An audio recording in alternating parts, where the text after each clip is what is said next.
Welcome to the map Forts of Eisen in BFME1 repatch 2.22 for a replay commentary in a good against evil matchup between Mordor and his opponent Gondor, going for double farm opening and recruiting Peregrine Took.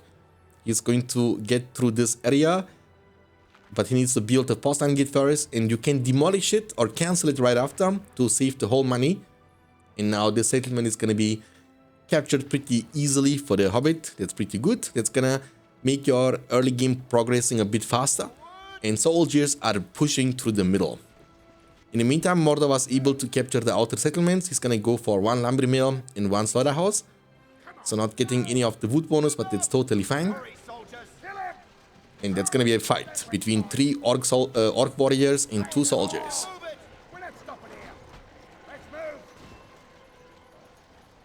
Fight! You are soldiers of Gondor.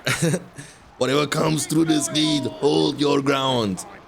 Mordor has not picked anything yet, but Gondor already picked the heal because he's taking the fight, so you need to heal, otherwise you will be losing even if you put the land. And you don't want to put the land first, because if you do that, Mordor gets the chance to cover this immediately. So in either case, he will have the advantage over that. That's gonna be a fight. But I think the more orcs are coming. You just need to be careful to not feed the soldiers at level 2. That's what's important. But in the meantime, Mordor's eco was pretty much untouched. And the Hobbit is gonna come after capturing the settlement at the top right side. And the base is looking good. He built 3 farms in total, and he has 2 farms outside. So he has in total 5, which brings the food bonus up to 20%, which will reduce the cost of the Gondor Knights.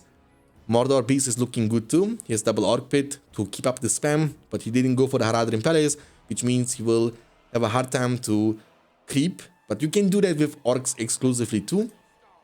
And also he never went for the golem. One soldier was alive, and he will actually be able to kill a Vorka. But that's totally good and great. One orc is going to be sent forward. That's always good. So you need to force your opponent to take care of this orc. If you ignore him, he will be able to destroy this farm, which would be quite annoying. And the first night is going to be there very, very soon. In the meantime, Mordor is planning to take the creep number 1. That's going to be the creep at the top left side. In order to pull this off, you need actually at least, 2 orcs. So he will be using one of the orcs to be like a sacrifice, And if you place them right there, the Vorks won't go back, but I think he did a mistake and the creep might not be taken. We will see if the Mordor player will be able to finish it off. But without the Eye of Sauron, it's going to be kind of difficult, but I think he's going to get the chance to commit to it. The other orc is going to come. It's going to be close, but it looks like Mordor will be able to take it down. Down to Goblin Town. And that's very unlucky for Gondor, because he was coming just like 5 seconds too late to intercept creeping from Mordor and take the creep for himself. And because of the delayed arrival from the knights at the top side, also this creep in the middle will be taken by Mordor. And if Mordor can take like 3 out of this available 6 creeps on the map Forts of Eisen, that's going to be totally fine for the Mordor player. He's going to place a tainted land in front of his base. So he wants to create an area in which he will be stronger, but his enemy units will lose their leadership bonuses as long as they keep fighting on this tainted black land. Okay, so this has been finally destroyed for the first time. That's going to be also the first destruction of this slaughterhouse at the bottom side. Because he has no rune soldiers, there is really not too much he can do about that until now. Because now he will get the chance to recruit some trolls. Gondor base is looking good. He went for 3 fast knights of Gondor. That's what you are supposed to do. And that's going to be the creep number 1 for the Gondor player. And we have still the creep at the top right side are remaining and 2 creeps at the bottom side. But I think this Gondor player is planning to take the one at the bottom left side, which Mordor can't contest at this point of the time.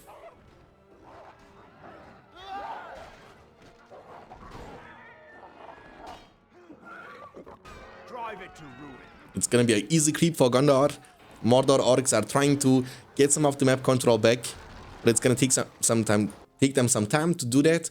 The troll cage is fully built up. The first troll already arrived, and he needs to just keep bringing more and more trolls. Without Gandalf or without Boromir Faramir, there is no chance the Knights of Gondor can ever fight the troll. And I think the way you want to use the troll is to deny your opponent from creeping. And that's also the plan from Mordor. He's gonna go to the bottom side with his first mountain troll. And troll can easily creep a layer by himself, punching the wargs on the ground. Take this warg, take that warg.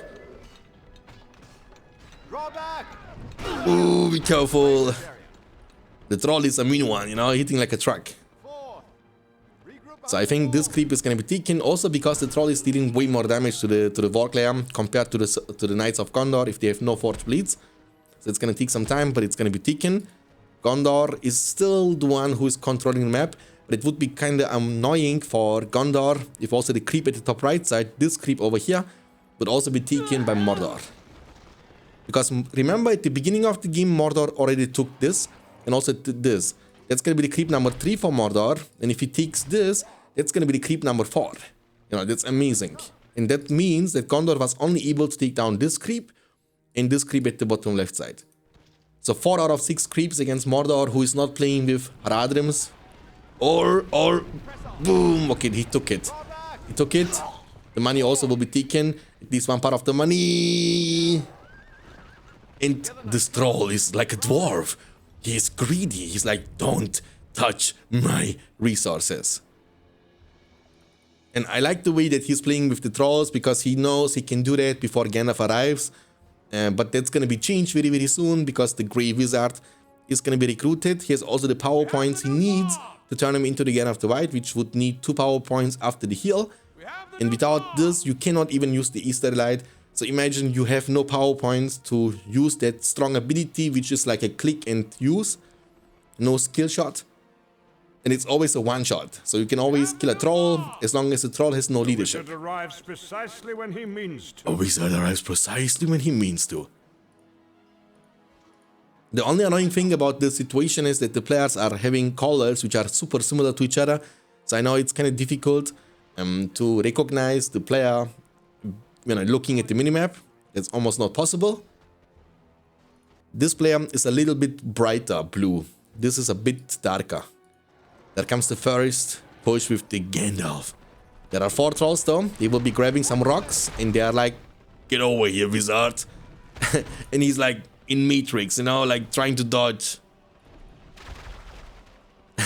The rocks are infinite. You can grab all you want, you know.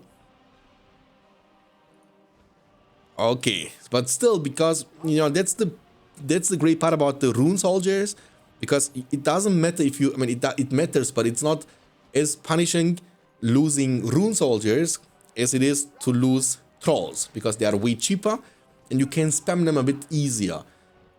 And with runes and orc combination, you will have a much easier time to get the map under your own fingers. This is like a permanent notification for the Gondor player. It's like, your farm is under attack, your farm is under attack.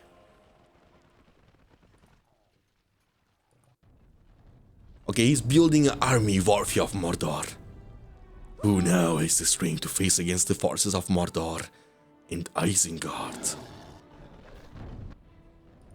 At this point, you need to just stall it out until you have the money for the Witch King. He has also almost 4 power points collected, which would mean that he has the potential, the one shot, that he has the potential to recruit to purchase the devastation power, and that will help you to get the stuff recruited you need. Talking about the Witch King, but later on you can go for additional Nazgul, you can go for the Mumakirs. Mordor has really plenty of options, and you can do a lot with this faction. It's also quite easy to camp it out because it's super difficult for Gondor at this stage of the time to get close to this army. I mean, even if you use Istari, as long as the drummer is nearby, the trolls won't get one-shotted. There comes the first devastation, and that brings Mordor up to 5.2k. So 3k is gonna use this, and Mordor cancelled a bit too late, and Gandalf was able to get the power point. Remember, Gondor has a couple of options, and he went also for the marketplace because he knows and realizes, okay, this is gonna be a long game, so I need to first of all make sure that my eco is gonna be just fine, and then I can do whatever I need to do, because Mordor still needs time before he can go for a counter push, and this time you can use to prepare yourself for the ultimate late game situation. Gandalf. We've improved the Archery range. Okay, archer range is level 2. That means fire arrow will be purchased. So what Gondor needs to do now is get both the outposts under your control, put a statue behind the outpost, and then you should be good to go. Everything is going to be level 3 very soon. That's going to increase the durability of the mortar base quite a lot. And 7.1k, because he doesn't recruit any more trolls. He's just recruiting orcs, which are for free, and stalling and waiting until he has enough resources for 8,000 to recruit this dude. Recruit the leader of the Nazgul on his winged fell beast. Okay, forge blades purchased, and also the shields purchased for the Knights of Gondor. He's gonna send those archers to the outpost at the bottom side. That's also a good outpost for Gondor, because whenever you go for a base invasion with your knights, you can always get back to the well, which is like way closer than going all the way back to the base. It's a very early healing. The knights will have a difficult time, but he's gonna get the chance to commit anyway. That's good. Committing on the towers, that's great. But now the slaughterhouse is level 3. It's a quite beefy structure. There comes the eastery on the building. It's going to be demolished right after. Now they come on the troll cage. It's very good. It's very good actually from Gondor. It means no more drummer trolls anytime soon. Luckily he recruited 2 to begin with, so he should be fine, because the drummers... Come between the Nazgul and his prey. Do not come between... There comes the Witch King. It is my hour. Okay, be careful there, Witch King. You don't want to overcommit. He knows that Gandalf has no abilities available. He just used the Lightning Sword and also Easterly Light. But there are archers inside the tower, and Witch King would need a very long time to take down the Gandalf. But with Witch King, if you use them properly, you can make sure that you are always gathering more power points and making it difficult for Gondor to maintain the map control dominance he currently has. Because Witch King, unlike a normal Nazgul, is a bit tankier, so he doesn't die that quickly. Even if you get hit by like a Easterly Light, you should be just good to go. It only hits like for 50% of your HP. Whenever you see isolated Knights of Gondor like this, then you can go ham. In order to counter this, the Knights of Gondor need to use the wedge formation, which will prevent the splash damage from the Witch King. Because the more you grouped up together, the harder the Witch King is gonna hit you. Put the trolls in this here cage. Commitment number 2. The trolls are going for a push, but that means the base is open for a potential attack, which also will be abused by the Gondor player.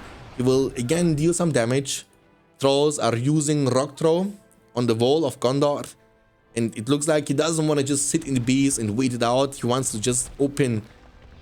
Ooh, be careful there. Punch, punch, punch, punch, punch. Okay. Oh, the Faramir is showing his quality, but one part of the wall has been broken. Remember, repairing a part of the wall is going to cost you 2.5k resources. That's quite a lot. But he knows, or he sees that Gondor is prepared for such a push. He has archers on top of the wall. He has rangers with Boromir, who's able to knock down the trolls on the ground. So here's like a perfect situation or scenario, and he wants you to invade them. And with like 3 trolls, you can't do much. And you have also no darkness available. There is another push happening onto the Mordor base, which is like super open. And you can see, I don't want to repeat myself, but the runes could prevent this from happening. And if you take a look into the power points from Gondor, you can see also that he almost collected 7 power points in total, getting super close for the Cloud Break, which is not bad. It's gonna just get you to the EOD summon a bit quicker. But I think at this situation, or in any situation really, against Mordor as Gondor, Eagles are just like a much better choice to go. But, you know, this Gondor is gonna just camp it out. Unfortunately, he never purchased the outpost at the top side, which he could, you know, and just get a bit more map control, see a lot what's happening at the top side of the map, and also just make sure that you are getting enough resources. Despite the map control he has, as you can see at the bottom left side of your screen, this person is everything but not wealthy, you know, but wealthy. He's not wealthy at all. Mordor, on the other hand, has 2 power points which he can use every 4 minutes 30 seconds and 3 minutes and 45 seconds to get himself a bit more eco. That's the advantage over the evil factions compared to the good factions, that evil have no reinforcements, but they have tools and powers which can allow them to play the game even without having too much map control. That's right. Keep the those hordes coming out. But the troll cage is now finally level 2. It means he can, if he wants to, recruit more drummer trolls. Release the mountain troll. Drummers are here. We have in total 4. How many trolls we have actually? Let me take a look into this. 6 trolls in total and 2 drums. He has almost the darkness ability available too. That's gonna be a massive upgrade for the Mordor army. There comes the rock throw, but it won't connect to the target. Only one ranger can't do much. And Faramir is running for his life. Where is the backup on Faramir? Faramir is gonna get knocked down on the ground and like 3-shotted by the mighty mountain trolls. A hero or not, trolls don't care. Remember the scene in the Avengers, you know, in the first Avengers film where Loki was stepping up to Hulk, and Hulk was like a puny god. You know, that's pretty much the same situation with those mountain trolls. They are the Hulks of Middle-earth. For the next big push or big fight, there is going to be also darkness available. But remember, also the Cloud Prick is going to be available. So what Cloud Prick does is it prevents you to be fast. Like, that's the biggest debuff, that you lose 35% of your movement speed. 25% of your movement speed and 35% of your armor. Which, by the way, just gets compensated by almost like fully by the darkness. Darkness doesn't give you any speed bonus, true, but the armor reduction you will receive from the enemy Cloud Break is gonna be kinda equalized with your own darkness. Witch King is getting bullied a lot, actually. Too many trolls. Too many trolls. Who let the trolls out? Who? Hordes and hordes of orcs. I mean, he's struggling to get the map control. He has only 1 orc pit, and that's gonna be another push incoming for the Mordor bees. 0 protection. He might go for a counter push onto the bees, but the Witch King is flying in a little bit too deep, flying in too fast, and that's a whole leadership you are losing. That's even worse than the Cloud Break from the enemy. You lose 50% of your damage, 50% of your armor. That looks like a beast raid to me. The Knights of Gondor are super durable with their shields, heavy armor, and forge blades, but everything is able to shoot at you. But still, the slaughterhouses compared to the furnaces are just not tanky enough. The base of Gondor is falling into pieces. Half of the base has been taken down. Only few archers remaining on the wall. Faramir is running for his life. There comes Lightning Sword from Gandalf, which has to be cancelled because you can't face tank those trolls. And the bees from Mordor, but also from Gondor, will get hurt, will get crushed a little bit, but it won't be fully finished. Map control wise, it's looking good for Mordor though. I mean, he has still decent amount of map control. Gondor has only the bottom side. Also lost the level 3 farm over there. A Nazgul has been recruited. Remember, the Witch King has been killed before. But it's okay because you can revive him for free. However, it's gonna take you 3 minutes and 30 seconds. And trust me when I say that, sometimes you would wish to pay like 8,000 to revive him back just to get him on the field a bit sooner. Because 3.5 minutes waiting on your most important leadership, which is like a hero and has like a large area of leadership. But that's a big chunk on the Nazgul. That's the level of this guy, is level 6. We're finished digging the old pit. 7 power points collected for Mordor, and Gondor has collected 6 power points, actually getting super close to the army of the dead. He could go for the outpost control, by the way, Mordor, because I didn't see Gondor at the top side of the map for a very long time. It looks like he just gave up on the top side completely and focusing more to keep rushing the bees, the main castle, and going back to the outpost at the bottom side to recover and do that on repeat. And he's kind of panicked a little bit, which he should, building like statue, getting like the preparations done for the next potential push of Mordor with a bit more trolls next time. Both players are not super wealthy though. Troll Cage has been rebuilt for the 3rd time. And he just needs to stall for the Witch King, which he will arrive very, very soon. Maybe you can go for the 2nd Troll Cage, that's also a possibility, or you can go for the Mumma Kill Pen. Mumma Kills are actually good for the defense. Also have the potential to one-shot a hero, including Gandalf, if you ever get the chance to step on him. Another orc horde fresh out of the pit. The Witch King has come back for revenge. Ooh! nice catch from the White Wizard. The Nazgul will just pay, but the Witch King just came in the perfect possible time. 7 power points collected. Losing those Nazguls, losing those Witch Kings, always a painful thing to do. Archer range will be demolished or crushed before it was able to get level 2. Cloudbreak is on cooldown, but so is Darkness. They use it pretty much at the same time. They have the same cooldown. Trolls will just commit anyway. They want to go for the statue. There comes a beautiful Easter light, actually hitting, because they are clumped, hitting like a truck on these trolls. And that's a good defense over there, actually. The Witch King, oh my god, the heal in the last possible second. The level 5 troll, this guy's on the hunt too. Witch King has to be careful. Gandalf is just fine. The well is remaining, so you can always fight around the well. It will keep healing you even when you're fighting. The drums are trying to get away from Gandalf, but they're also too tanky, bro. You can't just kill them. But the Witch King is knocking down on his drummer trolls. And the splash damage also kinda affects the own army. They went for the devastation and 9 power points collected for Gondor. That's the fastest possible way you can get to unlock the EOD. So you start with 1 power point, you collect 2, and then 7, that's 9, and then 10. You need only 19 power points. You can't get the EOD faster than that. Gandalf is going to use the Easter light on the Witch King. The farm is going to be taken down. Witch King is safe.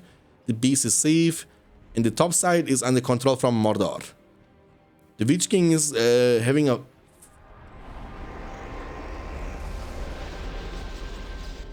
Okay. That's a great catch, bro. That's a great catch. I mean, to be honest, the Cloudbreak was still wasted. But this gave him the power points he needed to unlock the EOD. And that's going to be a big push. Does he have enough knights though? The answer is yes. He has even a level 10 knight. This level 10 knight is going to not take any damage from the towers. Everything beside those 2 slaughterhouses are only level 1 or level 2. Big push incoming. Both the Nazgul's dead. EOD will be used to catch on those running trolls. As they will run into the EOD, they will get crushed. Doesn't matter how much leadership you got. EOD doesn't care. The Barad-dûr will be taken down. Easter will be used to just demolish or destroy the structures a bit faster. Big push incoming. That should be enough to destroy the whole base. Mordor is way too poor to ever get the chance to recapture, and he's also far too away from the power points to unlock his own Balrog. Because he went like for devastation, which so like all of these things can always help you out of the current situation, but it will can handicap you when it comes to the race to unlock the ultimate spells in the Ultra Late game. Rohirrim summon will be used. The Screech, but one effect if they are close to Gandalf. Gandalf has the resistances to fear. Well, as long as you fight close to Gandalf, you are good to go. Nobody can scare you off. Mordor is still decent map control. He has even a level 2 lumber mill at the top side. But he has still no money though. He has still no money because he kept losing this stuff over and over again. Gondor never gave him the chance to have like a protected base for more than 2 minutes. Great catch with the Gandalf. He was able to keep him alive. Another great catch on the Nazgul. This Gandalf is a Nazgul killer. The base is falling apart. Blast is gonna be used. Only Drummer Troll only laughs about the damage of the blast. He's way too tanky. And he knows there is no chance of coming back. That's gonna be the GG, and Gondor takes the W. I hope you guys enjoyed this. If you did, you know what to do. Leave a like, subscribe. I will see you next time. Until then, take care of yourself. Keep hitting like a truck, and as always, stay beyond standards. Peace out, boys.